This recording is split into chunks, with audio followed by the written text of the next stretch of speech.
The sound of a dropped fork in the main dining hall of the obsidian room was usually enough to get a server fired, but tonight, the silence that followed the metallic clatter felt heavy enough to crush a man's lungs. Alara stood in the shadows near the kitchen swing doors, her hands trembling slightly as she smoothed the front of her starched white shirt. The fabric felt rough against her skin, a constant reminder of the uniform that rendered her invisible to the city's elite. She adjusted the red vest that marked her as lower management's favorite scapegoat, keeping her eyes fixed on the floor tiles. The restaurant was a cathedral of glass and dark mahogany, suspended 50 floors above the city, designed to make the people inside feel like gods looking down on the insects below. Tonight, however, the gods were nervous. The air smelled of truffle oil, expensive cognac, and cold, sharp fear. Marcus, the floor manager, was currently turning a shade of purple that clashed violently with his silk tie. He gripped the shoulder of the young busboy who had dropped the fork, his fingers digging into the fabric. Marcus was a man who thrived on petty tyranny, a small king in a small kingdom, but tonight his cruelty was frantic. He hissed instructions that sounded more like prayers for survival. The entire staff knew who was coming. The reservation had simply read the family, but the security sweep that had occurred an hour prior told a different story. Men in suits that cost more than Alara's yearly rent had dismantled the floral arrangements to check for bugs and tasted the water in the pitchers. They weren't government agents. They moved with a predatory grace that the law didn't possess. Alara tried to shrink further into the alcove. She was 21, black, and trying desperately to remain a ghost in a room full of people who saw her only as a pair of hands to serve them. She needed this job. The tips were the only thing keeping the lights on in her studio apartment, and the anonymity usually suited her. But tonight, the atmosphere was charged with a static electricity that made the hair on her arms stand up. Alara, Marcus snapped, his voice a low whip crack across the service station. She flinched, stepping into the light. Stop lurking. Table 1 is empty. Fix the centerpiece. If a single petal is out of place when they walk in, I will ensure you never work in this city again. He didn't wait for an acknowledgement. He was already spinning around to berate the sommelier. Alara moved quickly, her rubber-soled shoes silent on the plush carpet. She reached table 1, the prime spot by the floor-to-ceiling window overlooking the skyline.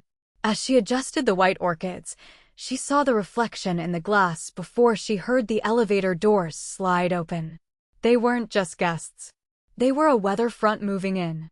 A phalanx of men in dark suits poured out of the private lift, their eyes scanning the room with mechanical precision.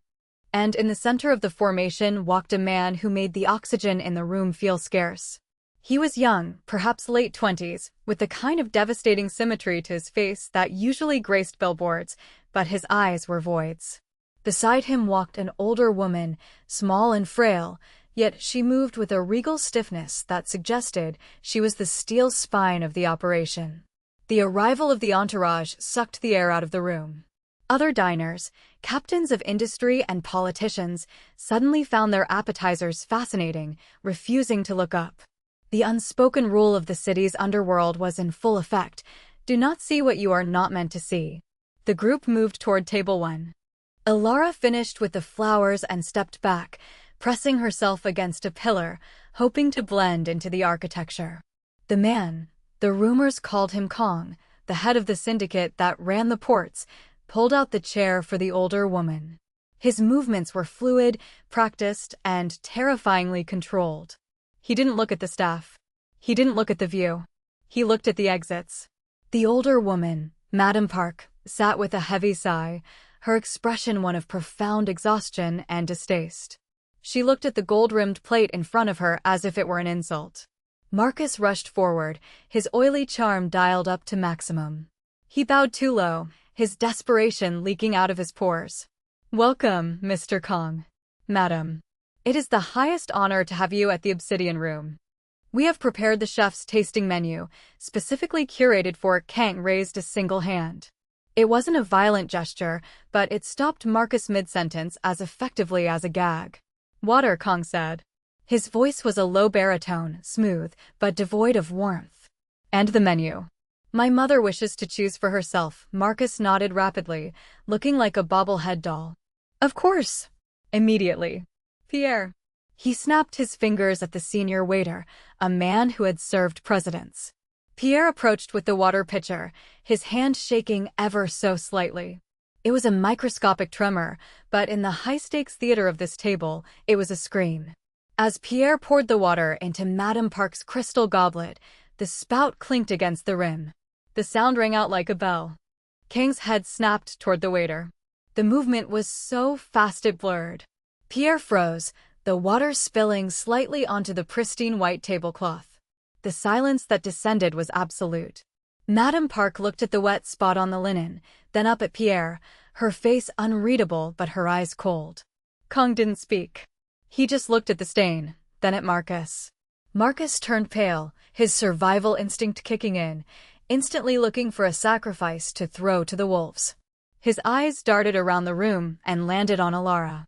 She felt the weight of his gaze and knew, with a sinking dread, that she was about to be fed to the lions. Pierre is unwell, Marcus stammered, grabbing the pitcher from the terrified man. Alara, take over.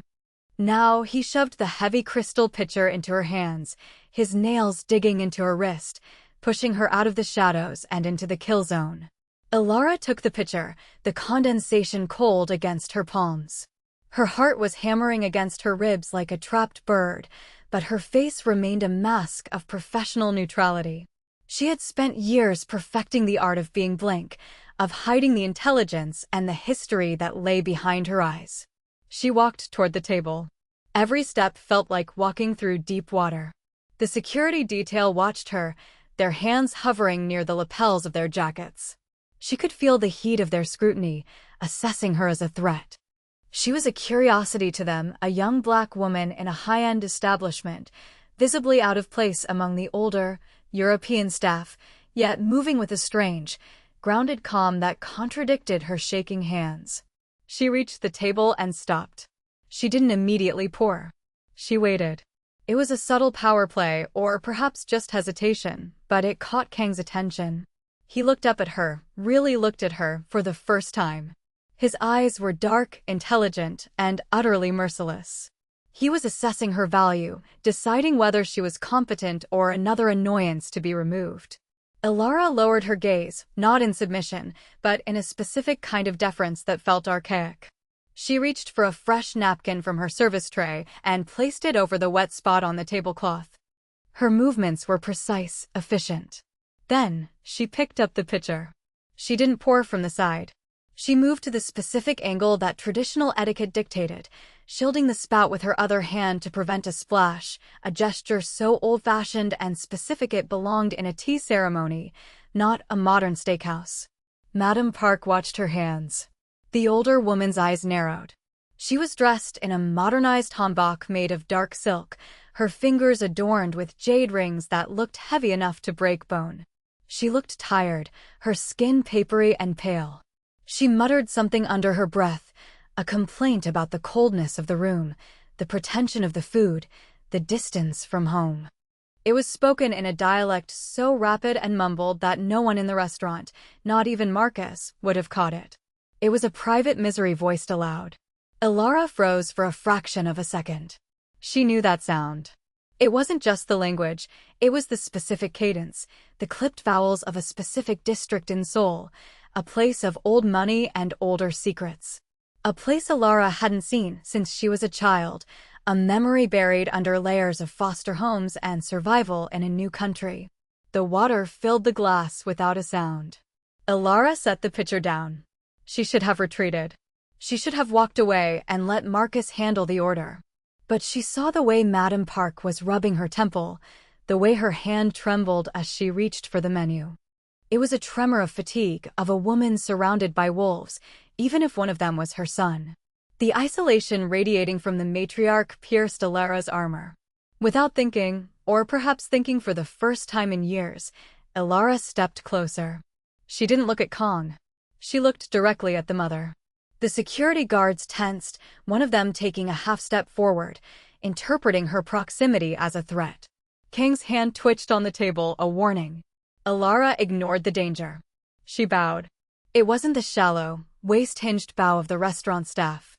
It was a deep, slow inclination of the upper body, hands folded in a precise configuration over her stomach. When she straightened, she kept her eyes lowered to the level of Madame Park's jade rings. She opened her mouth, and the words that came out were not English. They were not the clumsy, tourist phrasebook attempts that foreigners usually made. She spoke in the exact, rare dialect of the Northern District. She didn't ask for the order. She greeted the woman with a phrase that acknowledged her status, her age, and the specific burden of her lineage, a greeting that was less about hello and more about recognizing the weight of the soul before her. "The wind is cold this high up," grandmother Alara said, the foreign syllables rolling off her tongue with a native fluency that defied her appearance. "May I bring you something warm to settle the stomach before the wine touches your lips?" The silence that followed was different from the earlier fear. This was the silence of a bomb that had landed but hadn't detonated. The air in the room seemed to crystallize. Marcus dropped his reservation tablet. It clattered loudly, but no one looked at him. Every eye at the table was fixed on the waitress in the cheap red vest.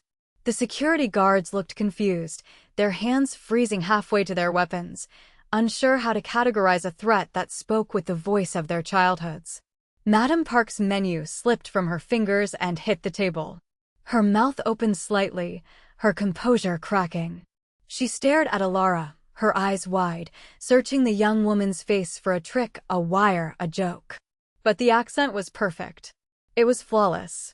It carried the specific emotional resonance of home. It was the sound of a hearth in winter, a sound that didn't belong in a cold tower of glass and steel. Madame Park's hand trembled violently now, not from age, but from the shock of recognition. She reached out, her fingers hovering in the air as if trying to touch a ghost. "You," she whispered, her voice cracking, switching to English, but retaining the heavy, emotional cadence of her mother tongue. How do you speak the tongue of the old house?" Before Alara could answer, the atmosphere in the room shifted from stunned silence to lethal hostility. Kong didn't share his mother's nostalgia. To a man who lived by the sword, a coincidence this specific was never just a coincidence, it was a trap. The sound of a chair scraping against the floor was the only warning. Kong was on his feet, his movement blurring with kinetic energy. In a heartbeat, he had closed the distance between them. His hand, large and manicured, wrapped around Alara's upper arm. It wasn't a caress, it was a vice grip, testing the bone. The security detail unholstered their weapons, the clicks of safety catches disengaging echoing like gunshots in the quiet room. "Who sent you?" Kang's voice was a low growl, stripped of all veneer of civilization. He pulled Alara closer, invading her personal space, his dark eyes searching hers for a wire, a camera, or the dilation of pupils that would betray a lie. A waitress in a Western steakhouse does not speak the dialect of the Northern District. That dialect is dead. It belongs to ghosts and the families who buried them. "Who are you working for? The Triad? The Syndicate?" Alara didn't flinch. She couldn't. The grip on her arm was bruising, but she had spent a lifetime being pushed around by systems and people bigger than her. Fear was a familiar landscape, she knew how to navigate it. She looked directly into Kang's eyes, seeing not just the killer, but the terrified son protecting his mother. "No one sent me," she said, her voice steady, dropping the submissive waitress act. "And if you break my arm, your mother doesn't get her tea." It was a reckless thing to say, a challenge thrown in the face of a predator, but it worked. Kang blinked, the absurdity of the threat momentarily short-circuiting his rage. Madame Park slammed her hand on the table, the jade rings cracking against the wood. "Let her go," she commanded, her voice regaining the steel of a matriarch. "Sit down, Kong. You are frightening the girl. And you are embarrassing me." Kang hesitated, the muscles in his jaw working.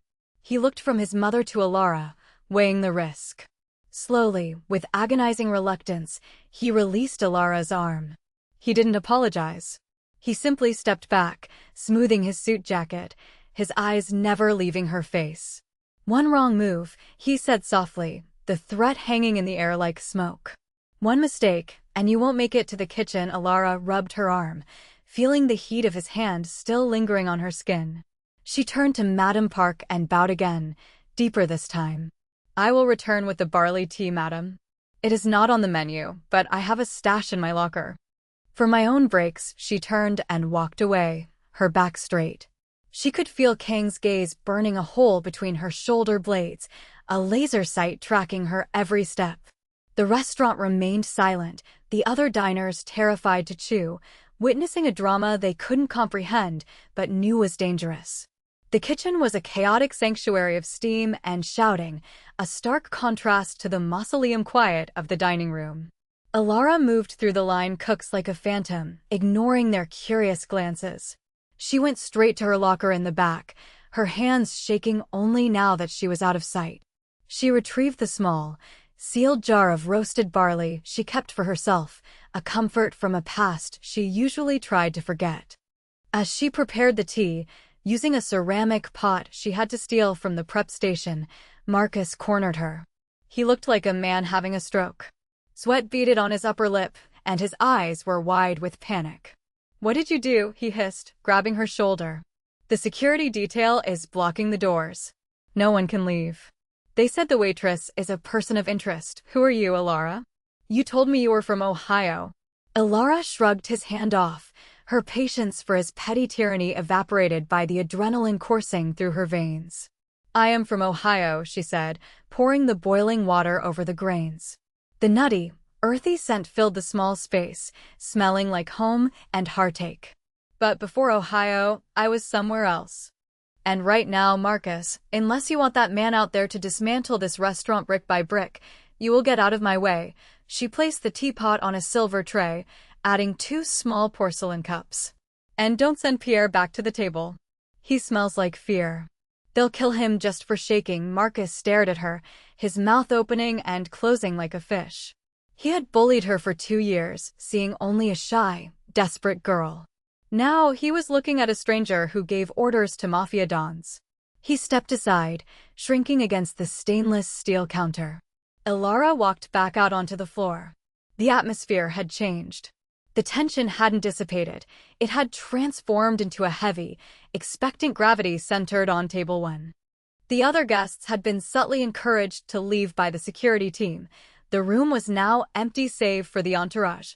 Kang was sitting down, but his body was coiled, ready to spring. Madame Park was watching the kitchen door, her expression one of painful hope. When Alara set the tray down, the sound of the ceramic touching the wood was the only noise in the world. She poured the tea. The steam rose in a curling ribbon, carrying the scent of roasted grain. It was a humble smell, completely at odds with the truffle and wagyu scents of the restaurant, but Madame Park closed her eyes and inhaled deeply, a look of pure transport on her face. "My nurse. When I was a girl," Madame Park said softly, opening her eyes to look at Alara.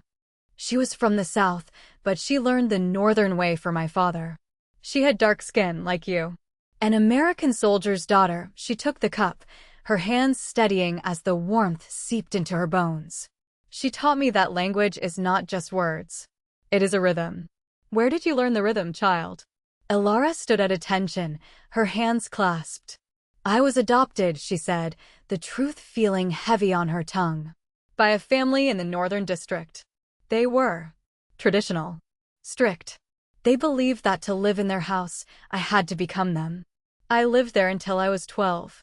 Then the fire happened." She left it at that. The fire. The reason she was in America.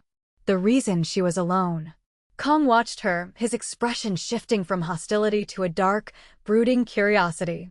He took the second cup Alara offered. Their fingers brushed. A spark, static and sharp, jumped between them. He didn't pull away this time.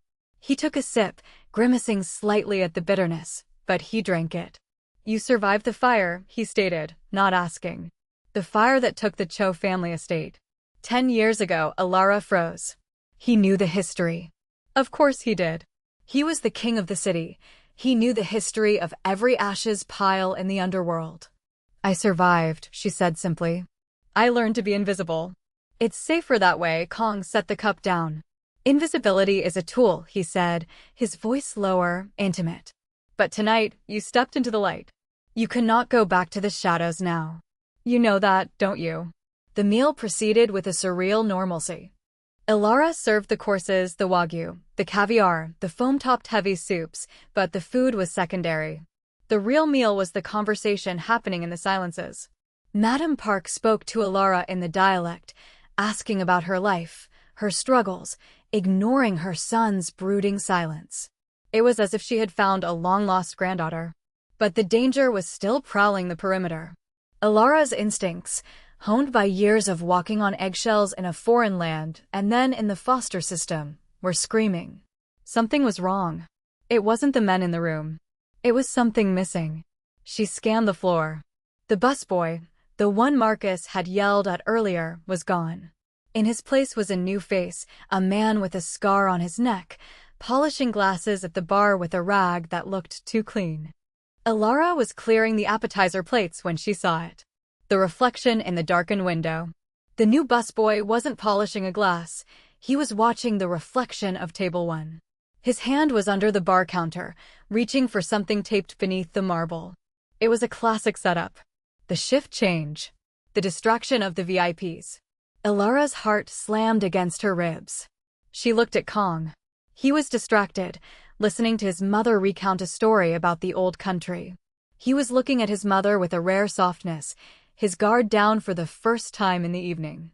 The assassin at the bar began to move, pulling a dark, metallic object from beneath the counter. It wasn't a gun, it was a compact, suppressed submachine pistol. There was no time to explain. No time to use the polite, formal dialect. Ilara dropped the stack of plates she was holding. The crash was catastrophic, the sound of shattering porcelain exploding through the room like a grenade. Down, she screamed, not in Korean, but in raw, American English. She didn't wait for them to react. She threw herself forward, not away from the danger, but across the table.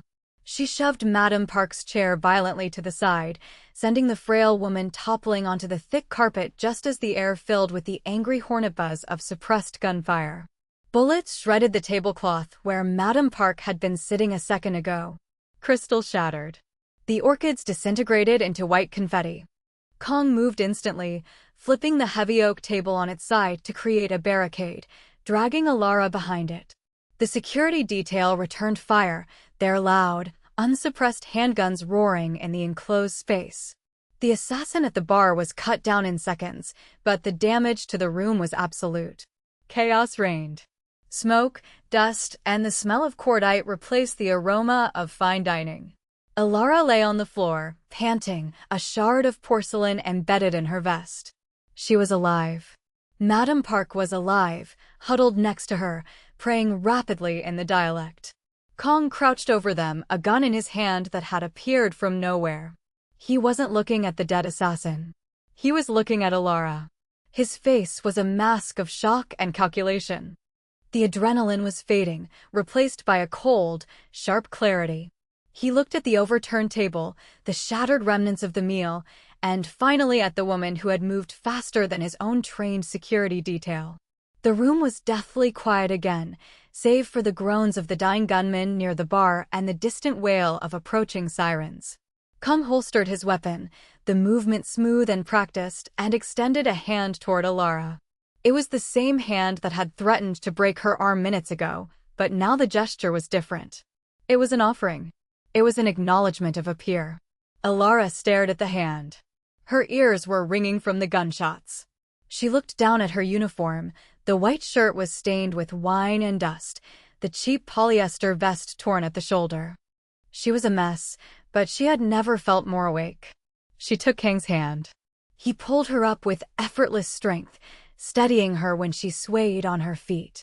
Madame Park was already being helped up by the surviving guards, her face pale, but her eyes burning with a fierce, protective light as she looked at Ilara. "You saw him," Kong said, his voice low, cutting through the haze of the room. "You saw the reflection before he even drew the weapon. My men were watching the doors. You were watching the room." It wasn't a question. It was an accusation of competence. In Kang's world, competence was the most dangerous currency one could hold. Ilara brushed the dust from her skirt, her hands trembling slightly now that the immediate threat was over. I told you, she said, her voice raspy. I learned to be invisible.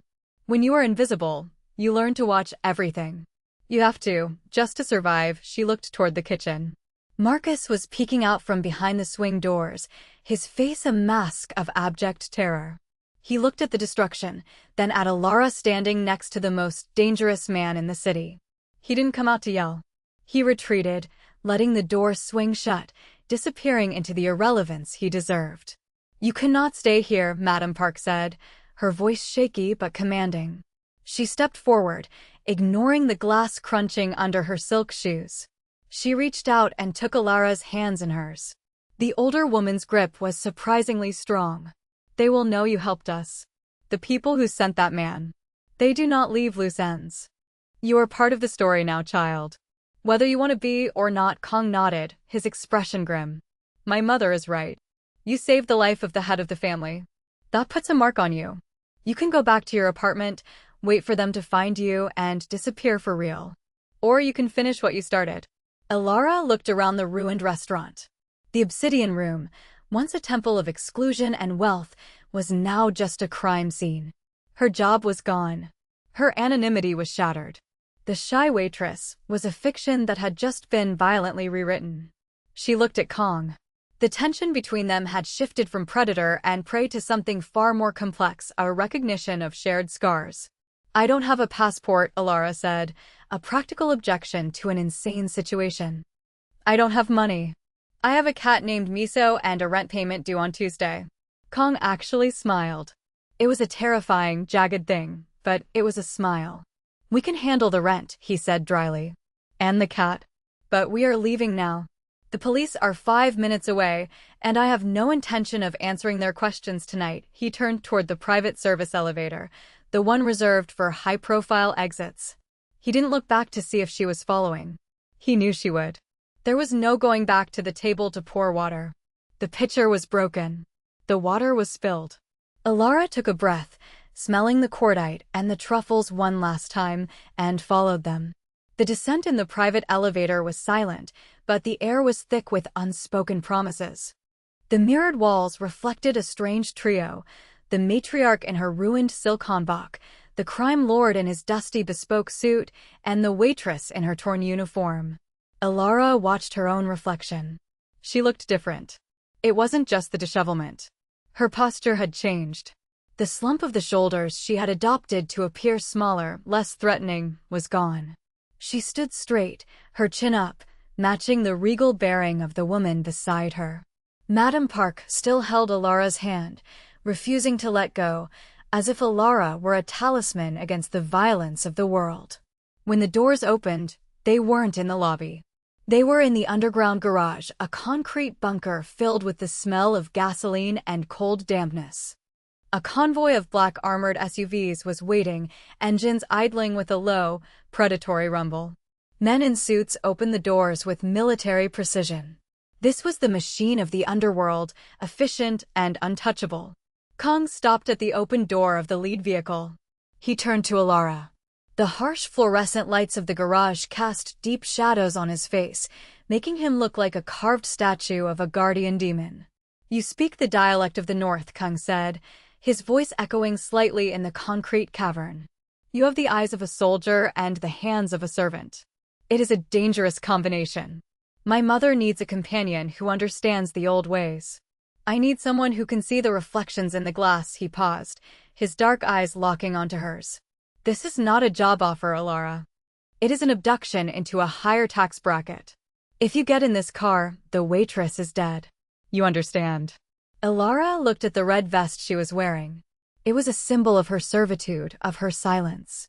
Slowly, deliberately, she unbuttoned it. She slipped it off her shoulders, letting it fall to the oil-stained concrete floor. It landed in a heap, a piece of red fabric that meant nothing anymore. She was wearing just her white shirt now, stark and simple.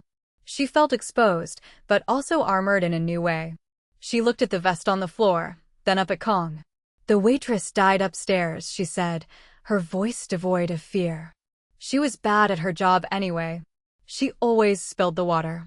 Madam Park let out a short, sharp laugh, clapping her hands together in delight. "Get in, child," she commanded, patting the leather seat beside her. "We have much to discuss." "And I am still cold." Alara stepped into the car. The interior smelled of expensive leather and safety. As she sat down, the door closed with a heavy, final thud, sealing out the noise of the sirens that were just now arriving at the front of the building. The convoy began to move, rolling out of the garage and into the city night. Alara watched the city pass by through the tinted, bulletproof glass. The streets she had walked as a ghost were now framed like a movie she was watching from a distance. She saw people rushing to work, people waiting for buses, people living the small, safe lives she had tried so hard to emulate. She realized now that the safety had always been an illusion. The wolf was always at the door. The only difference was whether you were the sheep waiting to be eaten or the one holding the leash.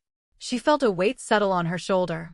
Madame Park had rested her head there, exhausted, finally allowing herself to sleep now that she was safe. Across from them, Kong watched Alara. He didn't speak. He pulled a silver flask from his jacket, took a sip, and offered it to her. It was a gesture of equality. A truce. A beginning. Alara took the flask. The metal was warm from his hand. She took a sip. It was whiskey, sharp and burning, a fire to match the one that had destroyed her childhood home, the fire that had forged her in the first place.